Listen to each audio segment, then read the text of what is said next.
John and Tammy's Hole in the Wall tour, celebrating all things Poway today. The beautiful Beachgrass Cafe on Poway Road. Please come and see us. We would love to say hello to you.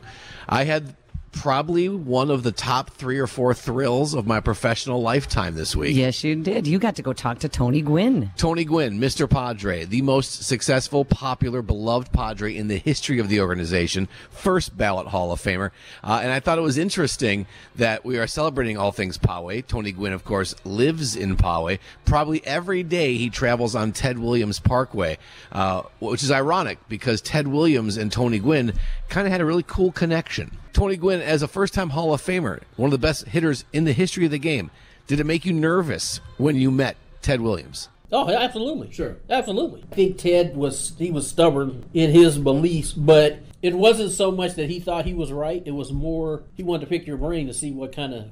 He wanted to pick your brain. He wanted to pick your brain to find out what kind of baseball intellect you had. Sure. Hey, this guy, he had as much success as anybody who's ever played the game. Why shouldn't I listen to him and see if what he's saying could work for me? It was like doing an oral exam in college, you know? I mean, he'd ask you a question that, I'd been asked a million times, and, I could throw the answer right out, but it was Ted Williams, so I didn't want to, sound like I knew, like I know more than you. Yeah. So this interview that we did, he was talking to President Bush 5 minutes before, and then all of a sudden, here's Tony Gwynn coming down to talk to Ted Williams. So I'm like, and he just asked me a simple question. He said, Tony, when you go up to the plate, what are you trying to do? I said, well, I'm trying to back a ball up and hit it to left field. That's my whole game plan. And the look he gave me was like, you got to be... I said, no, I'm just trying to back a ball up, let it get deep, and hit it to left field. And he was like, why? I said, because that's what I do best. I've done that my whole career. He looked at me like I had just slapped him across the face. Like, are you kidding me? And you're like, what did I say wrong? And while Costas is doing this interview, and he's, I got glasses on, he's got glasses on, his eyes get big, my eyes get big. Ted started laughing, and he said, son, let me tell you something. He said, Major League history is made on the ball inside. And that's it. And that's it. Wow. Didn't elaborate, So I didn't see Ted Williams again until the end of the 94 season. In the 94 season, I hit 394. Had the best year of at that point in my career. That year, I hit everything. They came in, I hit it, they went away, I hit it, they threw it down the middle, I hit it. I had no fear. I didn't worry about who was pitching or any of that. And we were in Oakland, it was right before the All-Star break. And I hit a home run to straightaway center field, which I never do. Sure. Never do. And I hit a home run to straight center field, and as I'm jogging around the bases, it dawns on me what Ted Williams was talking about. And what he was talking about was, if they throw you a pitch and you hit it out of the ballpark, then they throw you what you want. All right. So he could have just... He could have said it. What he meant. He could have. But you wouldn't have worked. But old-time baseball players, they don't do that. That's crazy. They don't do that. They give you a piece, and if you're worth your salt, you'll figure it out. I've been to probably about 30 Padres games this year. I'm a huge baseball fan. I'm not going to rip on the team. Go ahead. A little hard to watch this year as far as some of the fundamental mistakes. Right. As a fan, as a guy who used to play a little bit, I figured if you just had a retreat at your house, you have the team over. By the weekend, time is over. They get there on a Friday, they have dinner, you get up, you work them. You would think that, huh? And then, they're hitting 350 on Monday. Yeah, not that simple. No. Has it thought crossed my mind? Have they called you at least? Absolutely. Yeah, okay. Well, because I'm here, our seasons don't line up. Like one of the things I would love to do is to go to spring training and just hang with them. But our season starts. Our season will have started when they go to spring training. So since I've been retired, I haven't been to spring training not one time because I'm coaching. Sure. But when I do Padre games, other than this year, I try to make a point of going down there so that they have questions they could ask me. Okay, I've been a Padre my whole life. I'm going to die a Padre.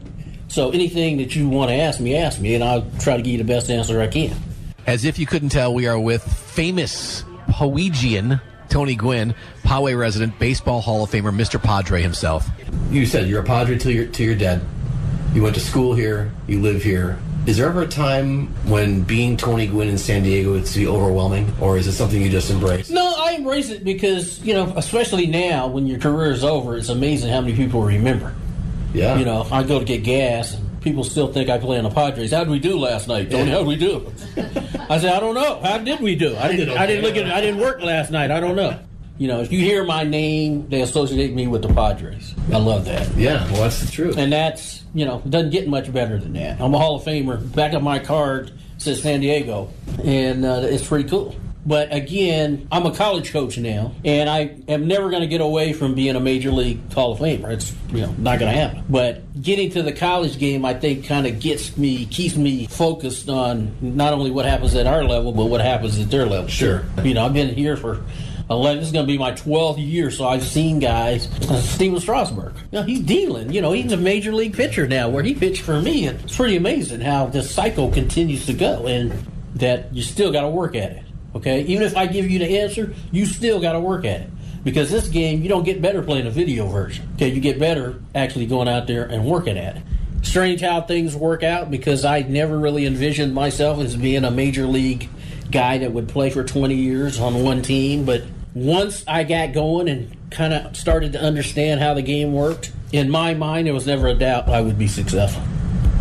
You're not saying it was easy ever, though. I'm not going to say it was easy, because it's never easy. You can play it long enough to make it look easy, to make people think it's easy, but it's not easy. You made it look easy, man. I remember so many mornings, and this is going to make me sound ancient, but getting up and looking at the sports page back where they had the AL top batting 10 leaders, and they're always at number one. Yeah. Always, every time I looked at the back I was sports in the page. hunt. I was in the hunt every year. That's one of the cool things. Looking back on it, when you're going through it, you don't really think that much about it, especially until you win that first one. You want to win that first one. Yeah. You really want to win that first one. And then once you win it one time, then it's whoever has the highest average at the end of the year, that's who wins it. So why am I going to worry about it in June? Yeah, well, sure. But that first year, I was worried about it in June, July, August. I'm trying to win it. You're in the hunt every year. People think that's what you are playing for, is to try to win a stupid batting title. And in reality, you're trying to win games. You're trying to help your side win. But people think because you hit 350 every year, that's what you're trying to do. So I'm sitting there and I'm listening to Tony Gwynn speak. This man won 8 straight National League batting titles. Let me ask you a question, Tim. Okay. In a full season, how many years did Tony Gwynn hit under 300 in a full season? I don't know. Never. Okay. Wow. He never. Calm down. When he played a full season, he never batted lower than 309. Just to think about that, it's an amazing statistic. I was thinking something, because I kind of felt it when he was saying you don't get better playing a video game of this. Did you kind of sink a little in your seat? I think he was judging me a bit. A little bit.